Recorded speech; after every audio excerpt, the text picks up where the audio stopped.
औज़ुबिल्लाहिमिनश्शैतानिर्रजीम बिस्मिल्लाहिर्रहमानिर्रहीम। I am Hasan Ali Khan अपने YouTube channel बिस्मिल्लाह learning point पे। जी तो डियर स्टूडेंट, कल हमने पिछली वीडियो में बाय फैक्टराइजेशन क्वाड्रेटिक इक्वेशन को सॉल्व करने का मेथड सीखा। आज हम जो है लर्न करने जा रहे हैं solution by the completing square, जिसको हम उर्दू मीडियम में तकमील मुरब्बा बोलते हैं।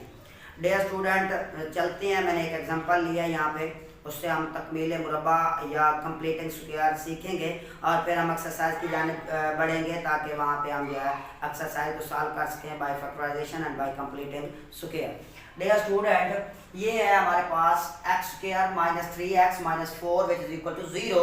ये मैंने कोई इक्वेशन ली है जो कि क्वाड्रेटिक इक्वेशन है, और यहाँ अगर आप देखें तो ये स्टैंडर्ड फॉर्म में भी लिखी हुई है। ये हमने पिछली वीडियो जो हमने इंट्रोडक्टरी लेक्चर लिया था, फर्स्ट लेक्चर, वहाँ पे हमने बताया था कि क्वाड्रेटिक इक्वेशन की जो स्टैंडर्ड फॉर्म होती है वो कौन सी होती है। डियर स्टूडेंट, हमने ये स्टैंडर्ड फॉर्म लिख ली। स्टैंडर्ड फॉर्म में एक मतलब दोबारा रिवाइज करता चलूँ कि ऐसी क्वाड्रेटिक इक्वेशन जिनमें एक्स स्क्वायर वाली टर्म, एक्स वाली टर्म और कांस्टेंट एक साइड पे हो और इक्वेशन की दूसरी साइड पे हमारे पास 0 होना चाहिए। तो डियर स्टूडेंट, यहाँ अगर आप चेक करें तो ये स्टैंडर्ड फॉर्म है। अब हमने क्या करना है, इस पे बाय कंप्लीटिंग स्क्वायर अप्लाई करना है और हमने जो है इस क्वाड्रेटिक इक्वेशन को सॉल्व करना है। डियर स्टूडेंट, सबसे पहला स्टेप क्या होता है, इसमें 3-4 स्टेप हैं, वो आपने सीखने होंगे। सबसे फर्स्ट जो स्टेप हमने लेना है वो ये है कि कोई भी कांस्टेंट वैल्यू, जिस भी क्वाड्रेटिक इक्वेशन में अगर कोई कांस्टेंट वैल्यू आ रही है जिसको हम उर्दू मीडियम में मुस्तकिल बोलते हैं, उसको सबसे पहले आपने क्या करना है, उसको राइट हैंड साइड पे लेके जाना है। ये दो टर्म्स इधर ही रहेंगी, लेकिन कोई भी जो कांस्टेंट टर्म होगी उसको हमने दूसरी साइड पे लेके जाना है, और हमने ऐसा ही किया। फर्स्ट जो हमने स्टेप लिया कि ये जो कांस्टेंट टर्म -4 है उसको उधर लेके गए तो माइनस उधर जाके प्लस का 4 हो गया। डियर स्टूडेंट, यहाँ तक अब हम आ चुके हैं। अब हमने क्या करना है, इसके बाद जो अगला स्टेप है वो क्या करना है हमने। डियर स्टूडेंट, हमने ये करना है। अच्छा, एक यहाँ पे एक और भी है कि बात हमारा कुछ इस तरह की इक्वेशन से वास्ता पड़ेगा कि 3x स्क्वायर, तो वहां पे हमने क्या करना है, यहाँ पे तो हमारे पास एक्स स्क्वायर जो है वो फ्री है कांस्टेंट से, यानी यहाँ कोई कांस्टेंट इन्वॉल्व नहीं है, 1 है। तो यहाँ अगर 3 होता है तब हम क्या करते हैं।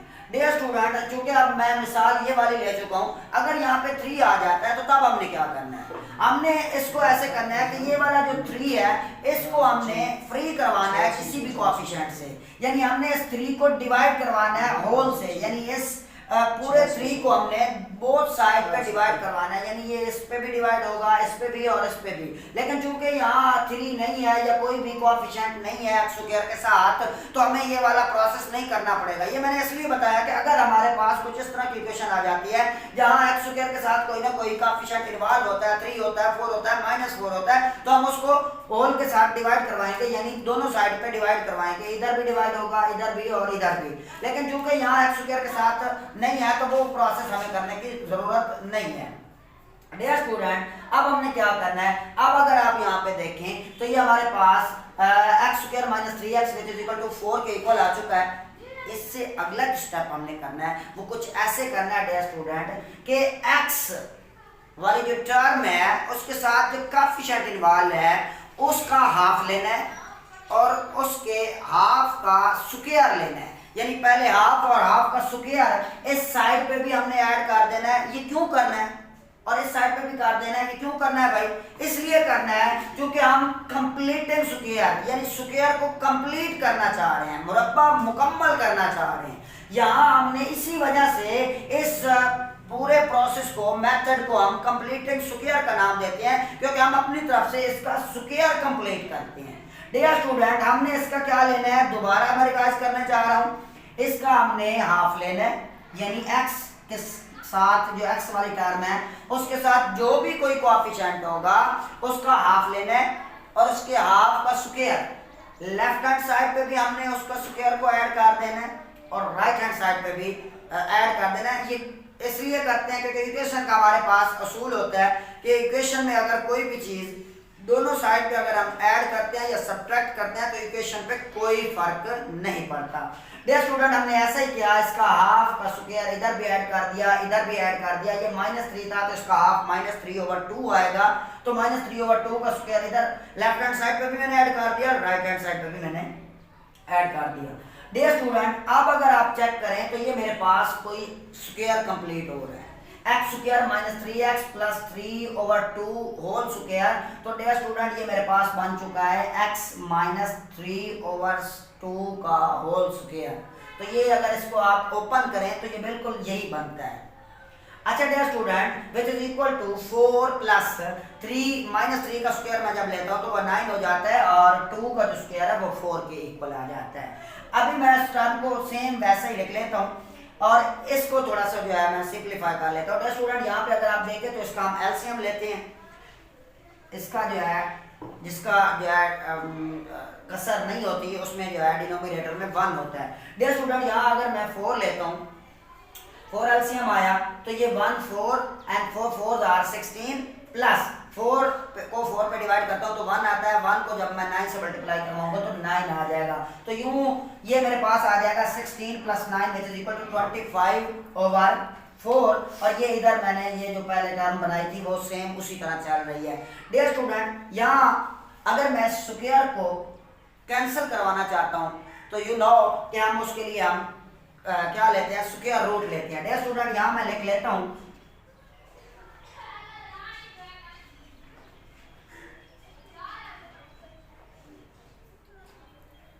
मैं दोनों साइड पे स्क्वायर रूट को अप्लाई करता हूँ, दोनों साइड पे स्क्वायर रूट लेता हूँ। तो डियर स्टूडेंट अगले स्टेप में मैंने ऐसा ही किया, इधर भी मैंने स्क्वायर रूट ली, इधर भी मैंने स्क्वायर रूट ले लिया।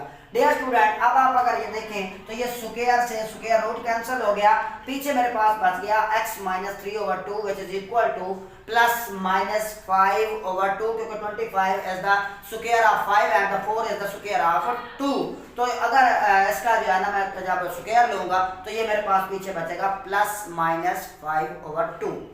डियर स्टूडेंट अब कोई इतना मुश्किल काम नहीं है, ये दो टर्म्स आ चुकी हैं, एक प्लस एक यानी दो ये नंबर आ चुके हैं, एक प्लस में है एक माइनस में है। एक मरतबा मैं इसको प्लस में रखूंगा और एक मरतबा इसको मैं माइनस में लिखूंगा।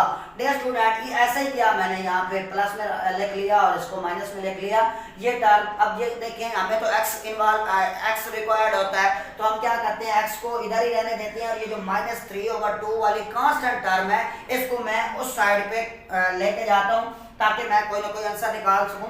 डियर स्टूडेंट तो ये मेरे पास आ जाएगा 5/2, ये माइनस है तो उधर जाके प्लस का हो जाएगा। तो इसी तरह हमने एलसीएम लिया 2 का 2 एलसीएम आएगा तो ये 5 plus 3 8/2 which is equal to 2 1s 2 4, तो ये 4 आंसर आ जाएगा। डियर स्टूडेंट इसी तरह हमने इसको माइनस लिखा था तो अब ये जो कांस्टेंट टर्म है माइनस 3/2 इसको मैं उधर लेके जाऊंगा तो ये प्लस की 3/2 हो जाएगी। डियर स्टूडेंट तो यहाँ x मेरे पास आ जाएगा तो x इज इक्वल टू यहाँ एलसीएम लूंगा तो 2 आएगा। डियर स्टूडेंट 2 पे डिवाइड करता हूँ तो 1 आता है, 1 को जब मैं 5 से मल्टीप्लाई करवाता हूँ तो -5, इसी तरह ये 2 पे 1 और 1 को जब मैं 3 से करता हूँ तो 3 आ जाता है। तो यहाँ अगर आप चेक करें -5 प्लस 3 आ गया। अब यहाँ पे अगर इसको ऐड सब्ट्रैक्ट करें तो ये -2/2 आ जाता है। Dear student which is equal to -1। तो इसका मैंने सॉल्यूशन सेट लिख दिया कि x solution set which is equal to -1 and 4। तो इसके सॉल्यूशन सेट को लिखने का भी एक तरीका होता है डियर स्टूडेंट कि हमने सबसे पहले जो लेस वाली वैल्यू होती है, एक कम वैल्यू होती है उसको लिखना होता है और उसके बाद ग्रेटर वैल्यू को लिखना होता है। यहाँ पे अगर आप देखें तो -1 छोटी वैल्यू है और जो 4 है वो बड़ी है, तो मैं सबसे पहले छोटी वैल्यू को जगह दूंगा और फिर बड़ी वैल्यू को लिखूंगा। डियर स्टूडेंट ये था हमारे पास कंप्लीटिंग स्क्वायर मेथड। मजीद इस पे हम डिस्कस करेंगे एक्सरसाइज 1.1 के क्वेश्चन नंबर 3 में जाके कि कंप्लीटिंग स्क्वायर क्या है। वहां पे हमें मुख्तलिफ जो है ना क्वेश्चंस मिलेंगे जिनको हम कंप्लीटिंग स्क्वायर से करेंगे। तो चलते हैं जो एक्सरसाइज की जानिब नेक्स्ट वीडियोस में इंशाल्लाह। तब तक उम्मीद करता हूं कि आपको इसकी समझ आ गई होगी और जिस तरह आपने पिछली वीडियोस में मुझे प्यार से मोहब्बतों से नवाजा, उम्मीद करता हूं उसी तरह आप आगे भी मोहब्बतों से नवाजते रहेंगे। आपकी मोहब्बतों का बहुत बहुत शुक्रिया। अल्लाह हाफिज़ व नासिर।